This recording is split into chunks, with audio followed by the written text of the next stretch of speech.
My men, how do you manage financial stress?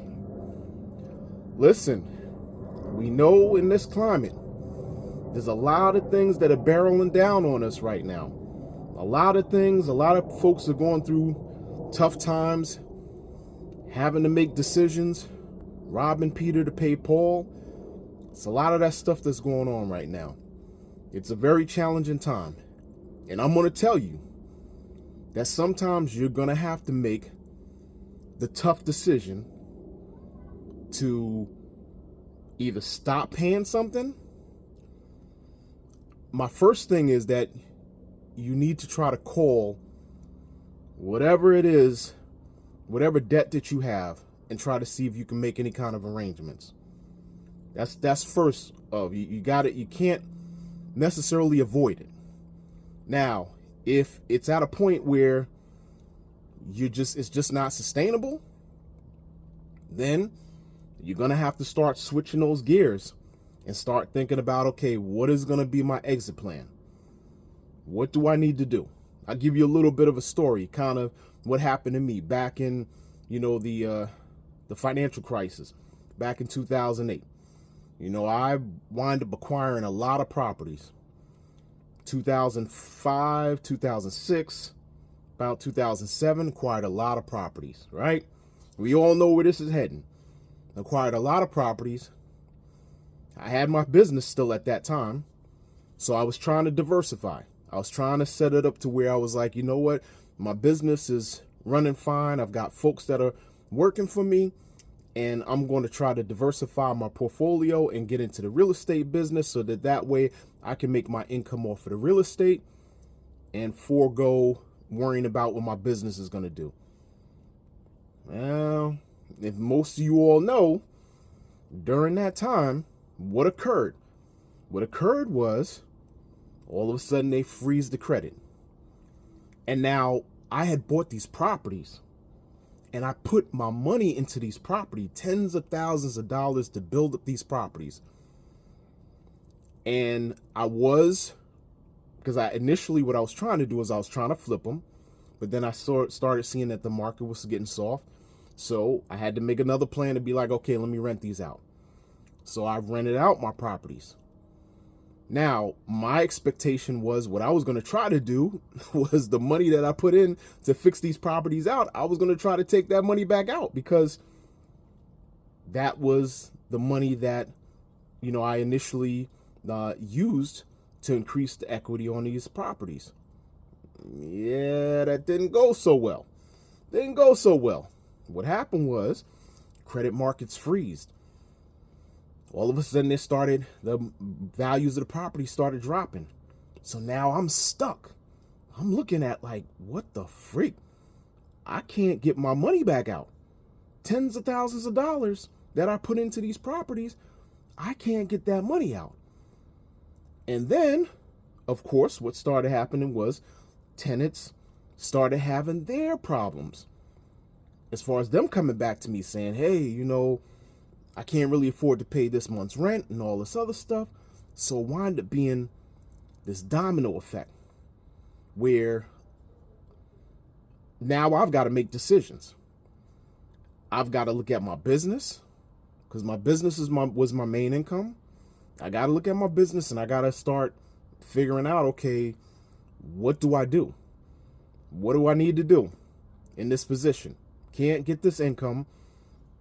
Yeah, I could try to take money from my business to try to pay all these properties, but that was a lot. Property values are dropping. And I'm starting to think to myself, like, you know what? It may not be good for me to throw good money after bad. Now, in hindsight, with all what happened with the market, with properties and stuff like that, it may have been a better thing, but it still was a challenge because you're talking about having to maintain all these mortgages. And then if, you had tenants there and the insurances and all of the stuff you had to maintain. So if anything happened, I still would have to be taking money out to try to fix the stuff. And I had already put a lot of cash into these properties. So had to make the decision to say, you know what? I'm going to have to let these things go. I'm going to have to let them go and the banks are just going to have to come take them back. Had to make the tough decision.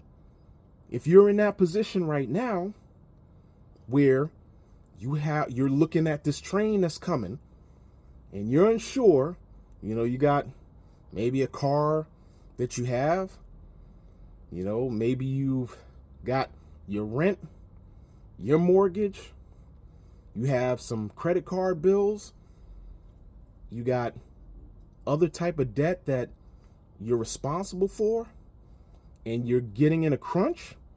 You're going to have to start thinking about, okay, what do I need to do to preserve my lifestyle to be able to still live? And what's going to take a hit? And for me, what took a hit was my credit. My credit took a hit for some time after that whole time period. My credit took a hit. And I just had to swallow that and just understand that that's what it was going to be. And so I'm telling you that if you're in a position where it is getting very hard to sustain some of the things that you have. Plus, I had my kid, my son. So I had to make sure, like I said, I got to make sure that I'm preserving my lifestyle, my child's lifestyle. Well, not lifestyle, but just the ability to live. Got to make those tough decisions. And so if you can do that, you need to see, if you're starting to go down that path where you're starting to see that things are getting a little tough, you go back to my other video that talks about, hey, if you can try to, access more money, that's one thing to try to see if you can help out your situation. But if it gets dried up, it gets to a point where, you're just unable to do it, then you're going to have to start looking at your exit plan. You're going to have to just bite the bullet as far as how is it going to impact you? How is it going to hurt you? Yes, it's not going to be forever, because for me, it didn't last forever. It lasted for some time, and it allowed me to try to reshape and refocus and figure out, okay, what my decision is, what do I need to do the next time when things were happening. Now, I got caught up with the FOMO, fear of missing out, with the real estate stuff. And I got caught at the wrong time.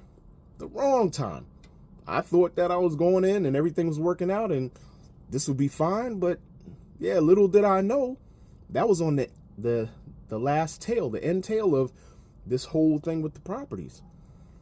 So you make mistakes, you get caught out there. What you need to do is you just got to learn from it. And you got to sometimes swallow your pride, bite the bullet. If things get really tough, you got Red Cross out there. You got churches out there. Somebody is going to be able to try to see if they can help you out in some capacity. You don't take for granted, folks. That's one thing you don't do. You don't just try to get help, but you're kind of, that you got some kind of habit where you're smoking weed or you're going out every day and you're spending money. Don't do that type of stuff. I'm talking about when it gets really critical. When you've done everything that you possibly could do and you've exhausted out all your access, all your abilities, then you lean on trying to check out if there's folks that can help you out.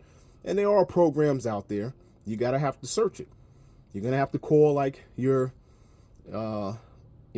cities, ask them whether or not there's any programs that they have for, hardship.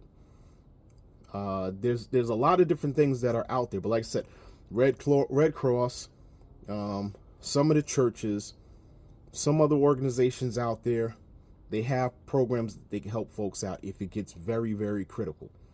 But just understand that you got to make the tough decisions sometimes. It's gonna impact you. It's not gonna be permanent, but it's better for you to make that decision than to try to drag it out and hold on to it. You got to get prepared for what's about to come. And once you can do that, then that gives a little bit of, takes the pressure off of stressing. Because once I knew that I made that decision to say, all right, you know what, I got to let these properties go. Yeah, there was a little stress here and there, but then it wasn't as much stress because I knew that it was out of my hands and I made the decision and the banks were just going to have to do what they need to do.